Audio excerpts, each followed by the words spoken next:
Welcome to the Tao of Pizza, where we feature top logistics leaders, entrepreneurs, and supply chain innovators and share their inspiring stories with a holistic twist. Mark Hiddleson here, host of the Tao of Pizza podcast, where I talk with top industry innovators in the warehousing, logistics, and supply chain business with a holistic twist. Before I introduce today's guest, I want to mention a few episodes to really check out. I interviewed Sal Fatine a few weeks ago, 50 years experience as an engineer, Chris Murphy, one of my greatest clients. And then last week I had a great conversation with Srini Rao, who actually hosted the first podcast I ever listened to 6 years ago. So it was a great way to see the circle turn.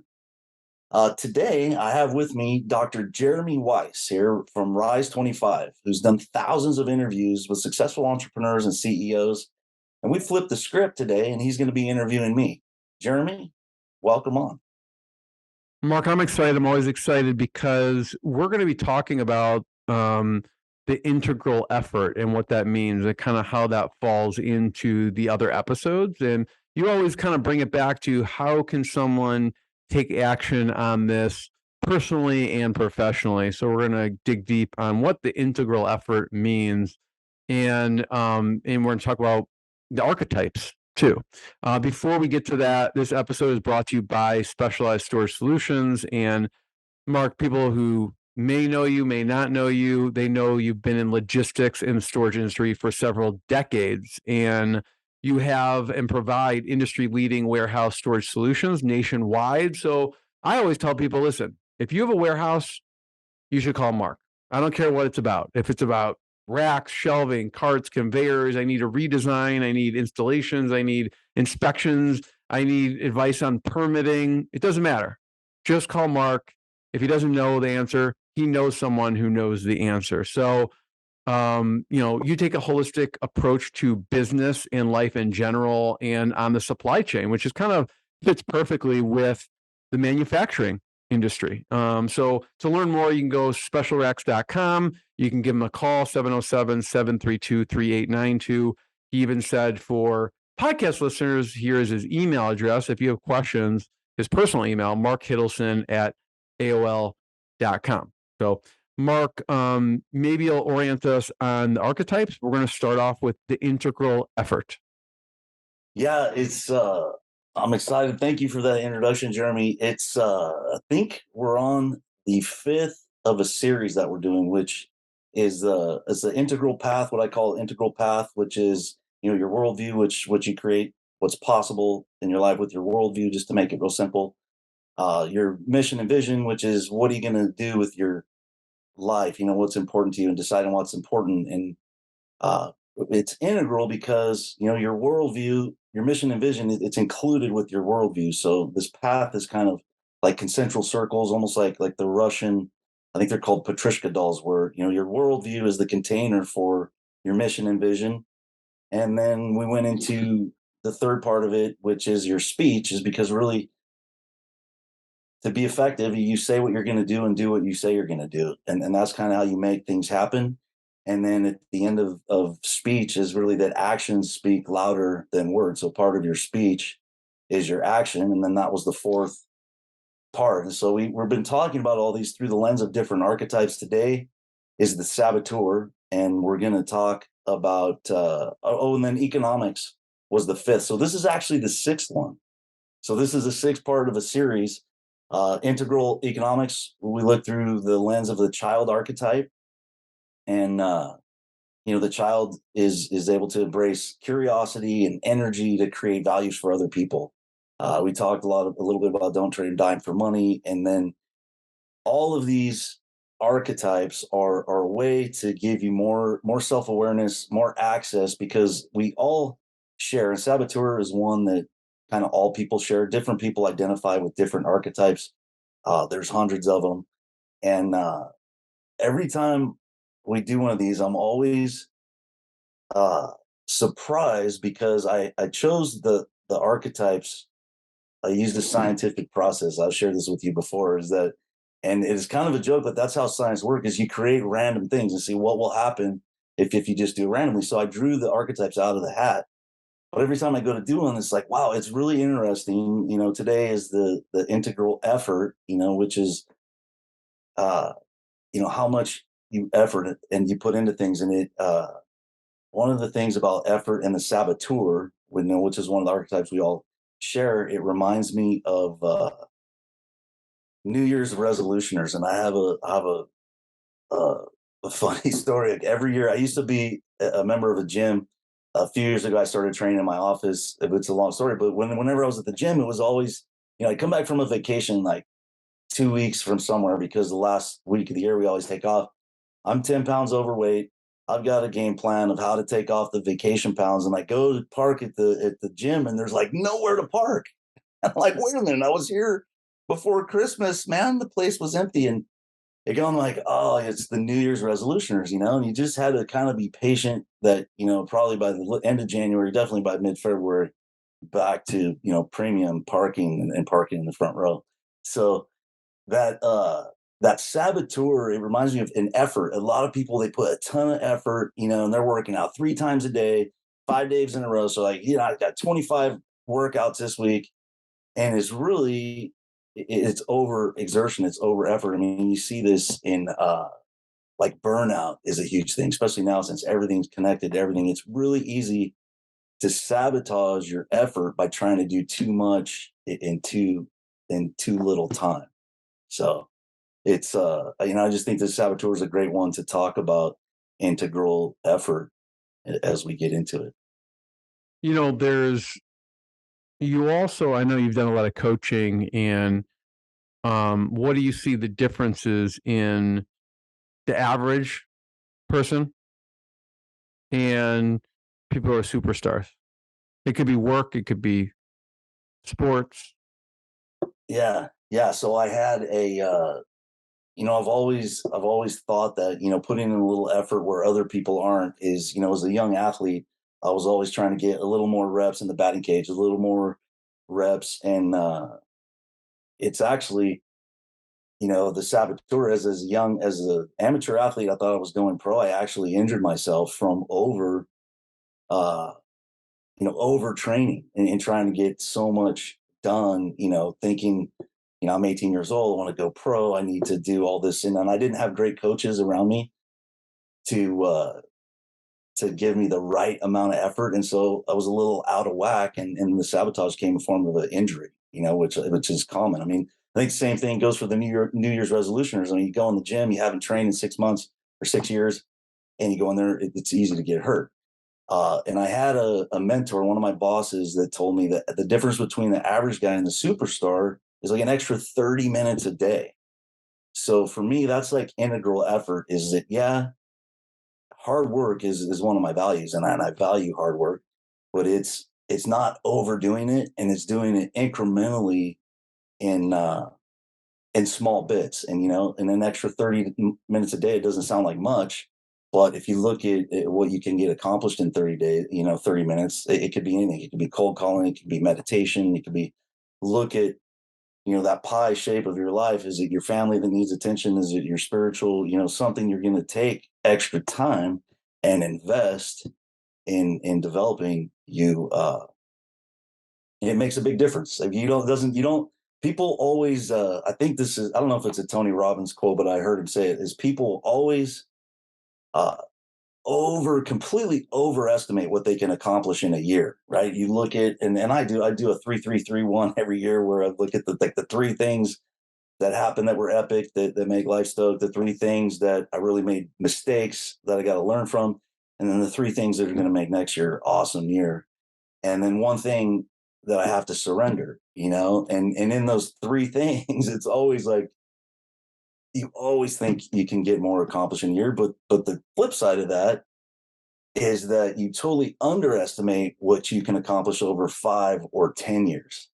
And that's something that I've seen, uh, in my life. And I'll share, if we get into it, I'll share some stories in my life over like a 20-30 year span, where it's like things that it never gets easier, but things change in a way where your actions are more in what I like to call like a synergy and flow with nature. But things, you're able to make things happen in your 40s and 50s that you couldn't do in your 20s and 30s. And just because of those little incremental investments, and there's some monumental stuff in there too, but we haven't talked about the knight archetype or the hero archetype yet. So yeah, I don't know who came up with this originally. I know that in one of James Clear's books, he talks about just getting 1% better every day, and it makes it whatever it is, 30 to 40 times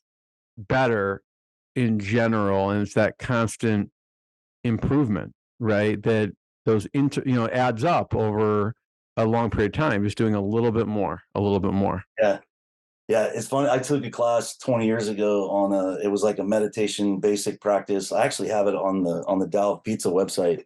If anybody wants to check that out, it's a basic practice, and the idea is 3% improvement.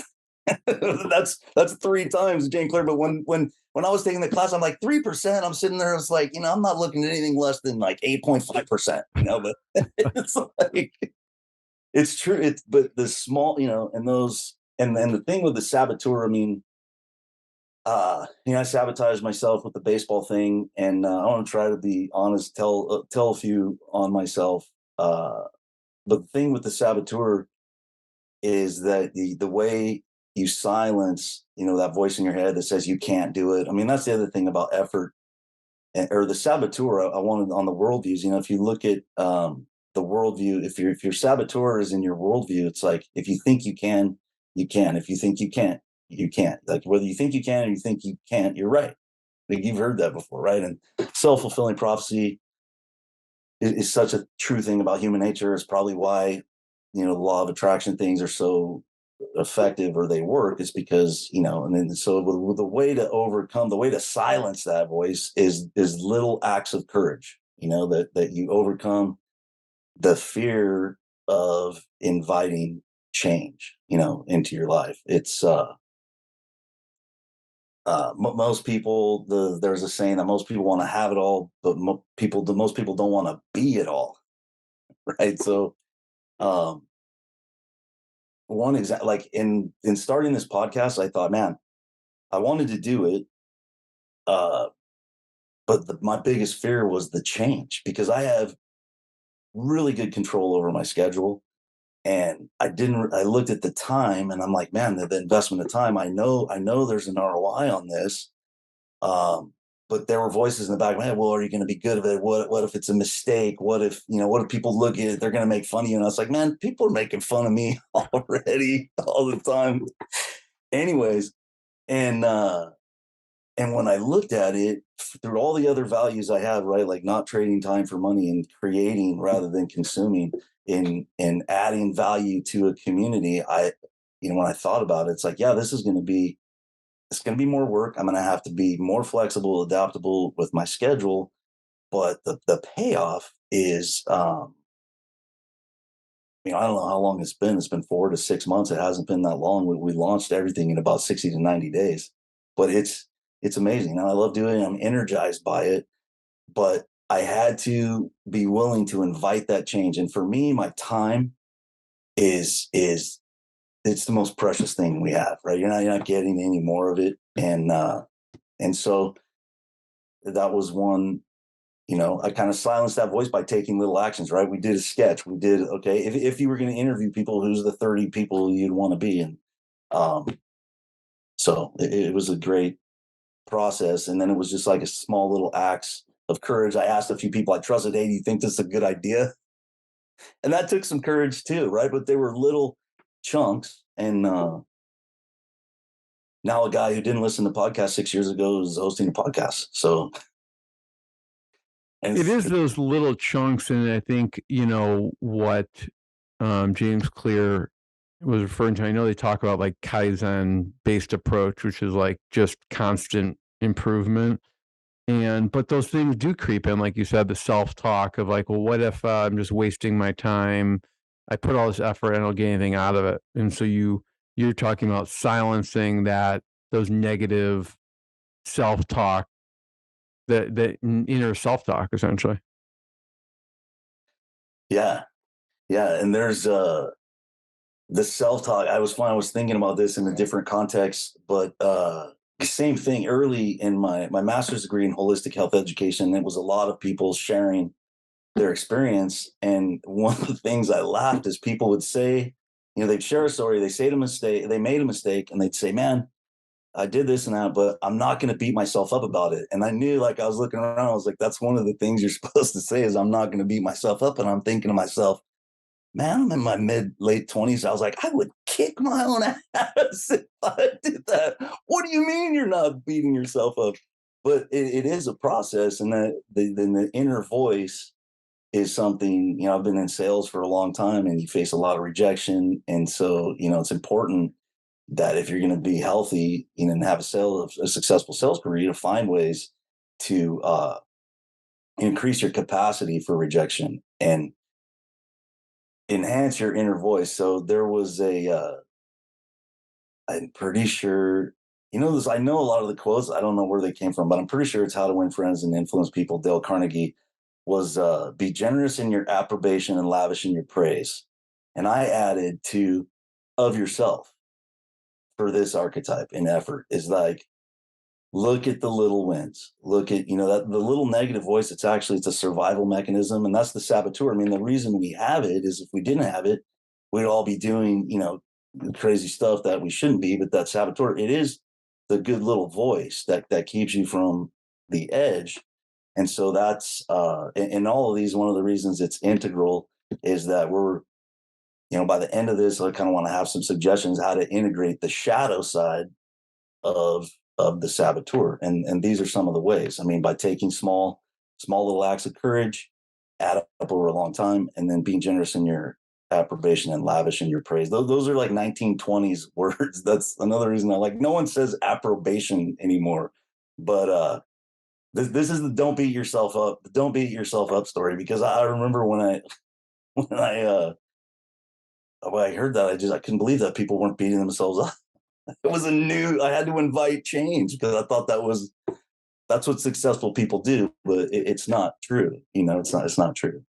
No, I love how you had of yourself there, but it is from How to Win Friends and Influence People. I love that, and because I remember listening to the audio, and that is one of my favorite books of all time for sure. So people should check that out. Are there any other favorite books, resources that you like that people should check out?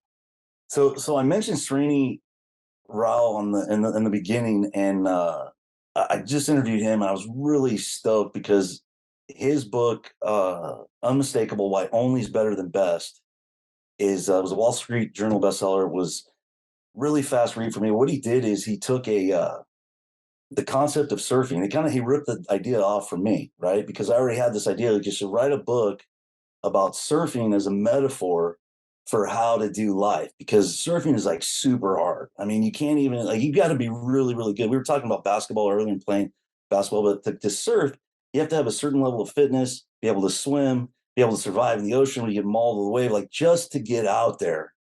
And I'll put a disclaimer, like, I'm the crappiest surfer anyone's ever seen, but I can do it, right? I can get on a board, I can get out there. Most of the time now I do it on a stand-up paddle board, which is, it's still really, it's hard. Like, you have to be able to paddle out. But he created this framework, and I loved it because he broke it down into, there's the paddle out, there's the lineup, and then there's the drop, which is when you're dropping into wave, and then there's the impact zone. And all of these things are kind of metaphors for life. Is like you find yourself in the impact zone. I think when you're in the ocean, it's a great metaphor because there's things that are just out of your control. You're just in the wave.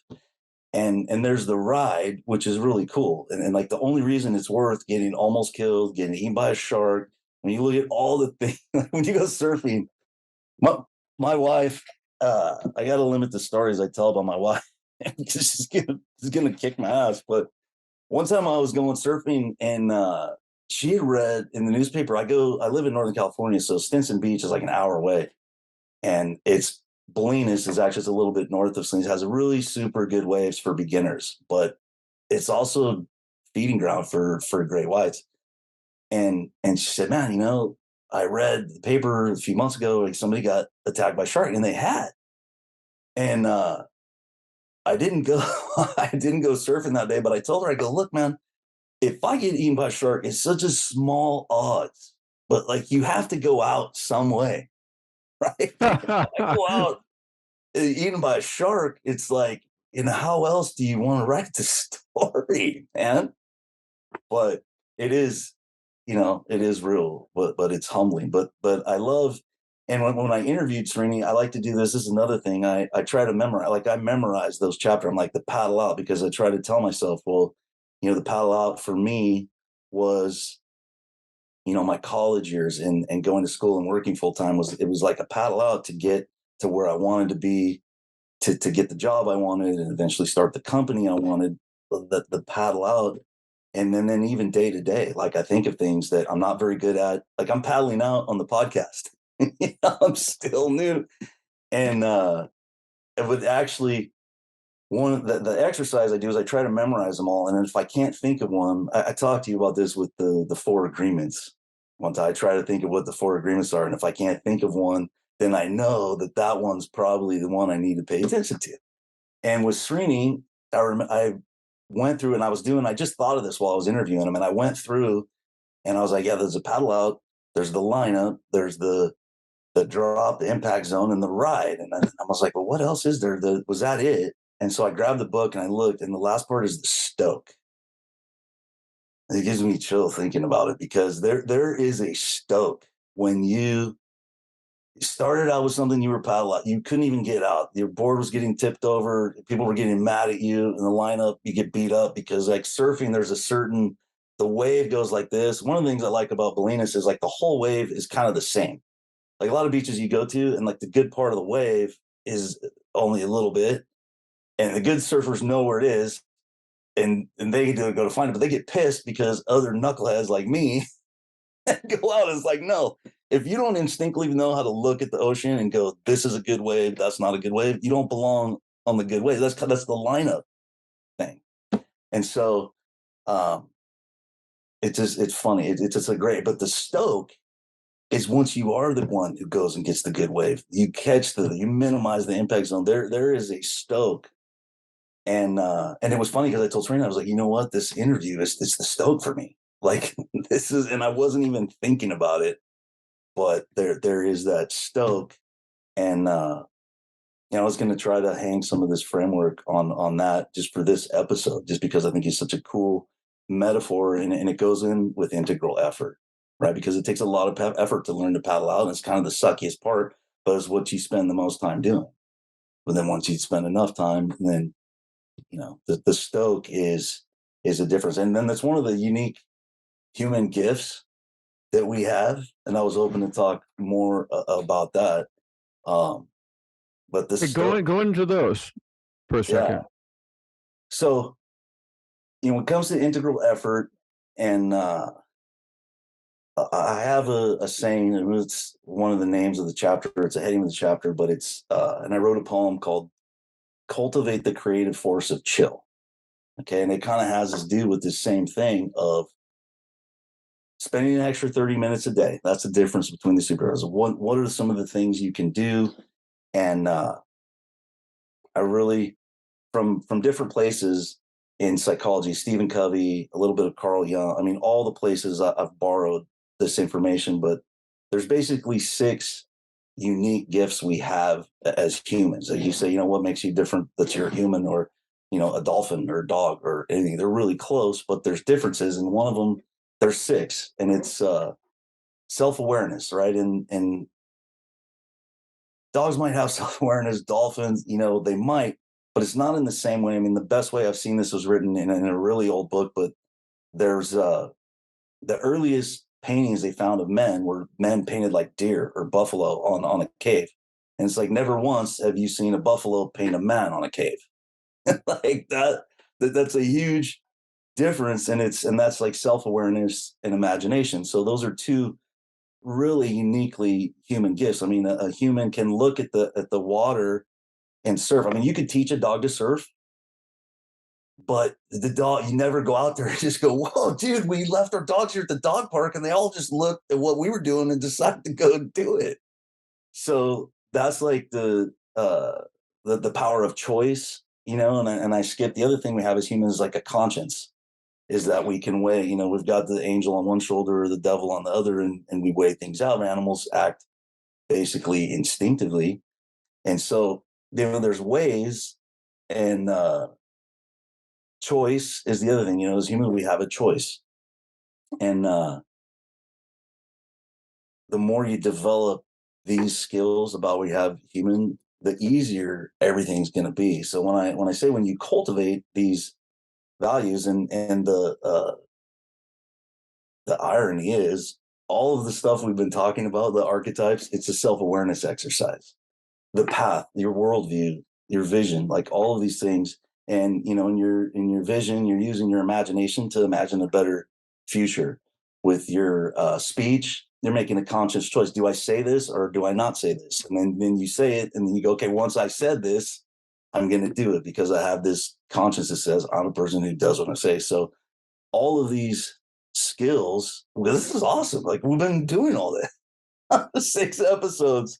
So that's where effort is after all of these, because really the integral effort is going back and looking at these. Am I making an integral effort to be real about my worldview? Or there opportunities or possibilities that I'm missing out on because of a certain way I think of things? It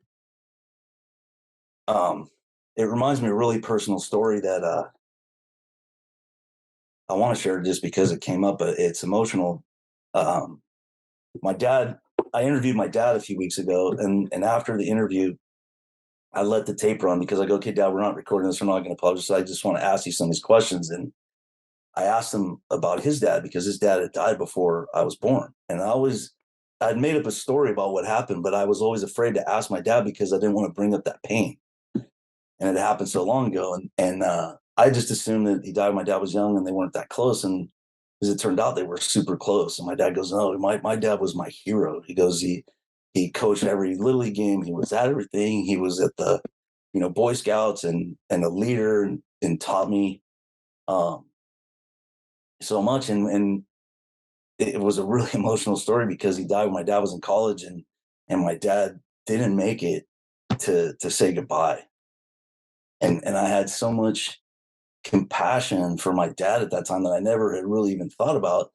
But one of the things I said, well, tell me more about your dad. And this is I'm kind of telling one of my dead grandpa that I never met, but he was, if he died in 1968, I mean, it was a different era, but my dad said he was a racist. And I was surprised about that.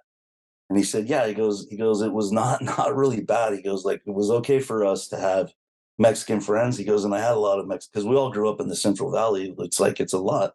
He goes, but he wouldn't allow my sisters to date men. And I said, when your cousin was born, he changed his mind. And because my cousin, his father was Hispanic, and his daughters, and so I just thought, it took a lot of courage, and he changed. So when I look at my worldview, I look at, are there opportunities that I'm missing because I have a certain thing about the way things are, or the way certain things are going to be. So it was humbling. I hope that's on point, and it wasn't just emotional rant, but I mean, I think that kind of change, and that kind of honesty and humility of what it is, because it's to be human. To be racist is to be human too. I think that people have for years. And so I was proud to know that somebody in my family made that big of a change, because I know people who wouldn't do that. And most people I know, that if they're racist and their kid they would, they wouldn't do the same thing. So I was proud. Yeah. No, Mark, I appreciate you sharing that. And it sounds like how your grandfather, who you didn't get to meet, treated your dad is how you are. He sounds a lot like you, as far as coaching, being in all the games, and everything like that. And whenever I hear about the racism thing, I always think of the song. Like, I always relate a song to you. There's this a musical called Avenue Q. I don't know if you've seen the musical. and there's a song called "Everyone's a Little Bit Racist Sometimes." So I encourage everyone to listen to that song because it's, I think the Avenue Q people, it's by the creators of South Park. So it's not your typical musical, but so check that out when we're done with this episode. Avenue Q and that Yeah, song. So it's and we'll pretty have it funny. in the show notes. Yeah, um, I want to. And I was looking at I don't get to watch South Park because I'm not allowed because I already have a foul mouth as it is. And it justifies my humor, which is the other thing about my dad was a super dirty sense of humor. Um, but I was watching it, and those are brilliant because I got a minute while we were on vacation. I just came back from the Bahamas and was hiding in my hotel room watching South Park with my kids. And that show is brilliant because it points to things, because it goes back to the worldview of the clown. Because they make it funny, they can say really, really important things that people need to hear in a context. It's brilliant. I mean, that show is brilliantly written. I mean, the cuss words are just make it awesome. It's super, it's deep, right? And so humor, and so humor was the other one, and then the last one is a kinesthetic sense of all that. And I think, when people, I think this is one of the biggest uh, challenges that we have with our worldview is that we've detached our thought life from our physical life. And it's one of these, uh, to me, cultivating all these things, the kinesthetic sense is, what does it feel like? What does it feel like to invite change? What does it feel like? What does it feel like in your body to do small acts of courage? And how is that integrated? Because it does, doing these, the podcast, there's a different physical. I don't know if you find this, but like when I walk out of the door, when I shut the door on the office and I walk out when I do a podcast, like I'm a little lighter on my, and it's really difficult to describe in words, but it's a feeling. And it's, I think everybody has this impulse, and it's a feeling. It's not a thought. And that's where I think it was a thought feeling, or you really can't, to try and separate them out. And that's one of the reasons it's called the Tao of Pizza. Like none of these things are separated out. Like all of the archetypes are talking to each other. And your brain is it's only experienced through this body. And I think that's the one that gets ignored because you can fine tune your body, and the saboteur too. When you have a healthy relationship and you've integrated the shadow, that saboteur will come up as a physical feeling. You will have a physical feeling, like a hunch, where if something is the right thing to do or not.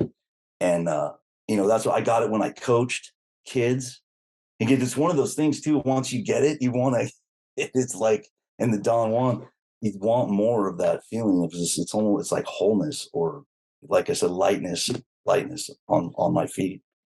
I want to talk about like the symbiotic energy exchange. Before we get to it, I just want to kind of sum up for a second because as we're talking about this, what you talked about with the effort applied to these 6 uniquely human gifts. You mentioned self-awareness, imagination, conscious, subconscious, choice, humor, and the kinesthetic sense of just feeling all of it. So, talk about symbiotic energy exchange.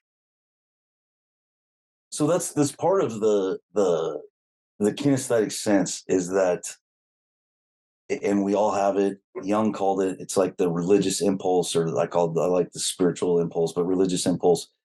In that it's a physical feeling, and I have an acronym for it. It's the kinesthetic curiosity concerning our connection to the cosmos. So it's a K and all these C's, right? So it's a curiosity,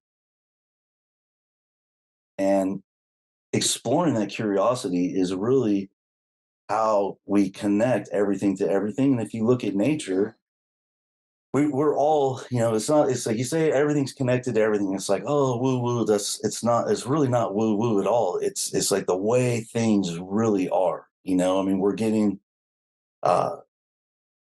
most of our satisfaction, right, or most of what we can accomplish is in relationships.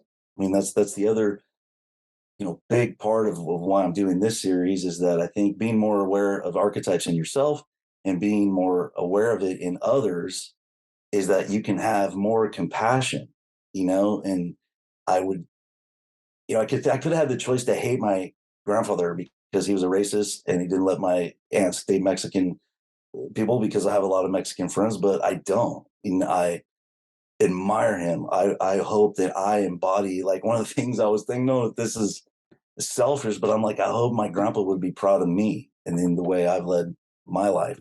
And that we really are connected to each other and connected to everything in the cosmos. One of um the biggest driver of me doing this project to start out with the Tao of Pizza and writing a book and any of that is one of my frustrations is that we have an environmental challenge, and I've known that since I was in the fourth grade. I mean, my first business idea was I found out there was pollution in big cities. I was like, you know what?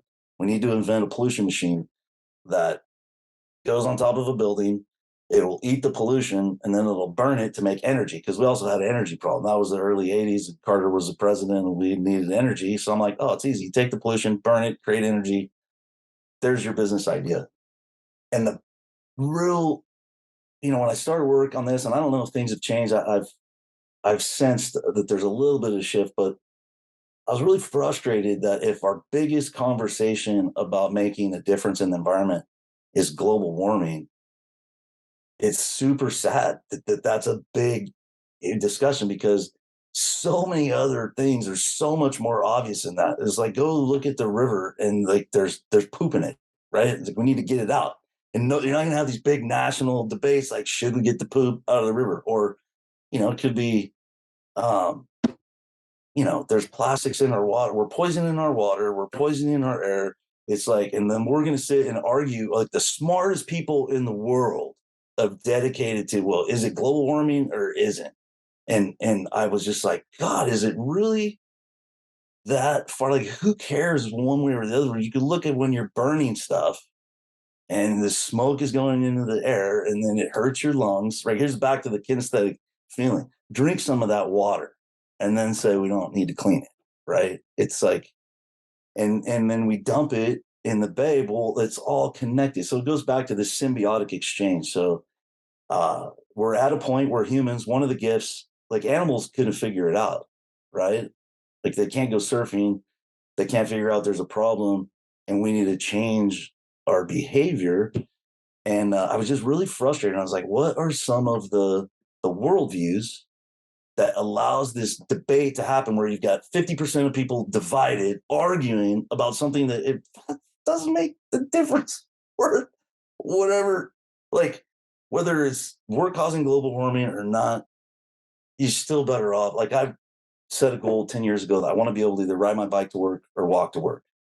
And at the time I was putting like 40 or 50,000 miles on a car, the territories going from Stockton to Modesto to Fresno to all these different flying all over. And it's just like, I want to develop a skill set that I could do more stuff from my office, have people there, train my customers to do their work so that they became better warehouse operators. I didn't have to go out there every time someone needed to measure an 8-foot beam. And I got started developing decreasing the kind of global footprint. Yeah. And then it's just way more fun to walk to work. I mean, it takes me 20 minutes, 20 to 25, depending on, how motivated I am. And people are, well, do you do it for the exercise? And it's like, well, it's not really that, but it's the mental space. I mean, when you walk, you experience everything you told me. It ties back to the kinesthetic sense. It just feels awesome. Well, I feel like in the seventh grade again. Because, from the time I was like eighth grade, I had seniors in high school that could give me a ride. And it's like, it's back to a childhood in a way, but it's embodying that value. And it gives me time to think. Where if you were driving, the stuff I think about when I'm walking, what I was thinking about when I'm driving, you could crash the car. And then there's the physical exercise part of it. So it's kind of but it was a goal, and it was audacious when I came up with it. But it took a few years. I think it probably took 5 years, 6 years. I probably set that goal in 2005. By 2010, I was definitely riding my bike to work every day. So, Mark, the last thing I want to talk about kind of with the integral effort is feedback loops. You know, I know you talk about this and you think about this a lot because feedback loops are so important for things to actually make sure they keep happening over and over. It is. And it's the difference in a living system and a machine is that a living system has built-in feedback. I mean, we build in feedback loops to machine, right? Like there's the um, thermostat on an engine. I mean, things go up to a certain point, it goes down. So that's a feedback loop, but they're really simple. And as humans, we have tons of ways to create feedback loops. The one that for me, we have a saying in our companies is close the loop, close the loop. So, if I ask somebody for something to be done, I'm assuming it's done. If it doesn't get done, I want to know what it is. I don't want 2 weeks later and I ask somebody to get something done and then it wasn't done. Is that we've got built-in feedback loops and it really it saves so much time. I mean, we had a situation where we requested some documents for engineering on a project, and the engineering in our industry, it always takes way longer than it should. And it's just kind of a clumsy process. And a lot of times we're dealing with existing buildings. So we have to get the existing plans, existing specifications. And we spent about a week getting plans for engineer. We sent it, and then it took them a week to respond. So it was like 2 weeks had gone by, and we got the engineering back, and nothing had changed. They hadn't integrated any of the information. And I said, well, what happened? And 2 weeks later, they said, well, the information we requested wasn't on the plans that you gave us. But they could have told us that when they first got it. They looked at it. It's like, it's going to take me 4 days to look at this. And then, so to me, just that feedback loop, it could have been cut down to 1 day instead of a week. And with us, it's the same thing on our team. If we wait a week to respond to something, the problem's gotten that much worse. If we can just have feedback loops and everybody knows, and I think there's software now, like ClickUp. Like we're using ClickUp for this project, and so I'm thinking about that's in automating some things. But part of it is it's the values, and so I call that's when I say ecosystem values generate synergy and flow. Is kind of what I had at the heading of this, or it's really